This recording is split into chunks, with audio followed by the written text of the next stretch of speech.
আরো একবার সকলকে ভেরি গুড মর্নিং। আপনাদের সঙ্গে রয়েছি নিউজ 18 বাংলায়, আমি রুমেলা। আর আমি আজ স্টুডিওয় নয়, আমি রয়েছি ব্রিগেড প্যারেড গ্রাউন্ডে। চারে জয়, শপথ নয়, ভরসা ইন, আউট ভয়, একথা আমরা আজ শুরুতে বলতেই পারি। এবং এই সকালের আমেজটা একবার দেখাবো। আমার সহকর্মী সুব্রতকে বলবো, এখানে যারা এসেছেন বহু দূর দূরান্ত থেকে তারা এসেছেন, নদিয়া, মুর্শিদাবাদ, হুগলি, বাঁকুড়া, বিভিন্ন জায়গা থেকে এসেছেন। এবং দেখুন সকলেই যে এসেছেন উদযাপনের মুডে রয়েছেন সকলে। আমি খুব ছোট ছোট করে জিজ্ঞেস করি, দাদা কোথা থেকে এসেছেন? বেলডাঙ্গা, মুর্শিদাবাদ। চির বিতর্কিত যে বাবরি মসজিদ দিয়ে যে সারা পশ্চিমবাংলার যে হাইলাইট এরিয়া, সেই এরিয়া থেকে আমি এসেছি, বেলডাঙ্গার মুর্শিদাবাদ থেকে। বেশ, দিদিভাই কোথা থেকে এসেছেন? ঝাড়গ্রাম থেকে। ঝাড়গ্রাম থেকে এসেছেন, তাহলে তো ঝালমুড়ি চেখে দেখবেন নাকি? হ্যাঁ। দাদা ঝাড়গ্রাম গোপীবল্লভপুর। ঝালমুড়ি খাবেন তো? অবশ্যই। আর আপনার? আমরা কালীগঞ্জ থানা থেকে এসেছি। আমরা দক্ষিণ দিনাজপুর থেকে আসছি। মালদা থেকে। আচ্ছা, সবাই আজ কার বক্তব্য শোনার জন্য মুখিয়ে রয়েছেন?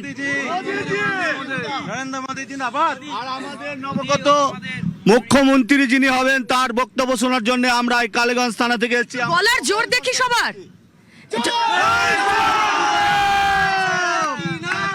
জয় শ্রীরাম, জয় শ্রীরাম,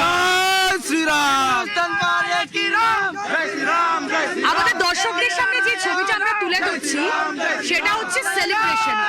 এই সেলিব্রেশন আজ আরো কয়েকগুণ বেশি, কারণ সরকারের শপথ গ্রহণ অনুষ্ঠান। আমার সহকর্মী সুস্মিতাও রয়েছেন সঙ্গে।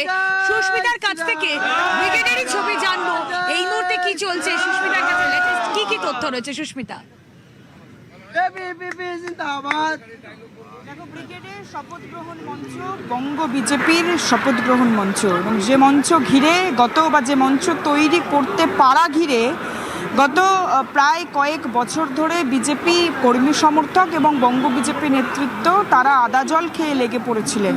শপথ গ্রহণ অর্থাৎ স্বাধীনতার পর বিজেপির সরকার প্রতিষ্ঠা, এবং বারবার বিজেপি নেতৃত্ব যে কথা বলেছে, শ্যামাপ্রসাদের মাটিতে শ্যামাপ্রসাদের সরকার, বাঙালির সরকার, সেই সরকার গঠন করতে চলেছেন তারা।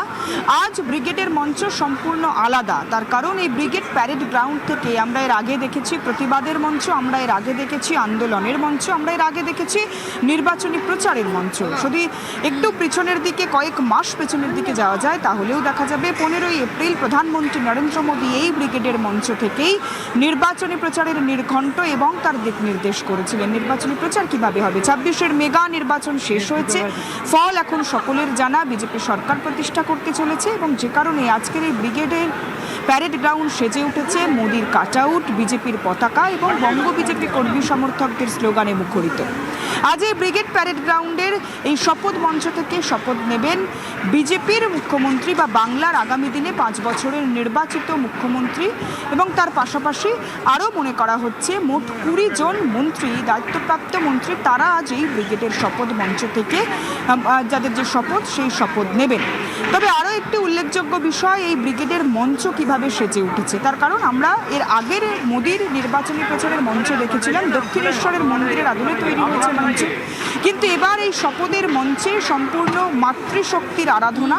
তার কারণ ব্রিগেডের মঞ্চের মূল অগ্রভাগেই রয়েছে কালীঘাট মন্দিরের প্রতিচ্ছবি, তার সঙ্গে মা দুর্গা, ধনুচি নাচ, গঙ্গা আরতি, এবং যেভাবে দশমী থেকে অষ্টমীর আরতিতে যেভাবে মহিলারা ধনুচি নাচে মেতে ওঠেন সেই প্রতিচ্ছবি, তার পাশাপাশি দশমীর সিঁদুর খেলা, সবটাই রয়েছে। এবং তার পাশাপাশি আজ 25শে বৈশাখ রবীন্দ্র জয়ন্তী, রবি ঠাকুরের মূর্তিতে মাল্যদান করারও কর্মসূচি রয়েছে রবি ঠাকুরের প্রতিকৃতি। সবটা মিলিয়ে বাংলা, বাঙালির সংস্কৃতি তুমি একটু শুনতে পাবে।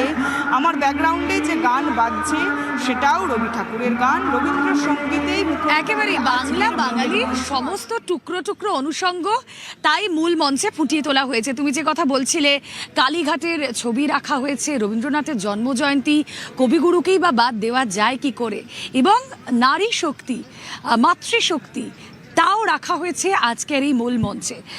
এই ব্রিগেডের সরকারের শপথ গ্রহণ অনুষ্ঠান কেন সিগনিফিকেন্ট? কারণ এর আগে আমরা সরকার গঠনের অনুষ্ঠান মানেই জানি রাজভবন, অধুনা লোকভবন, সেখানে রাজ্যপাল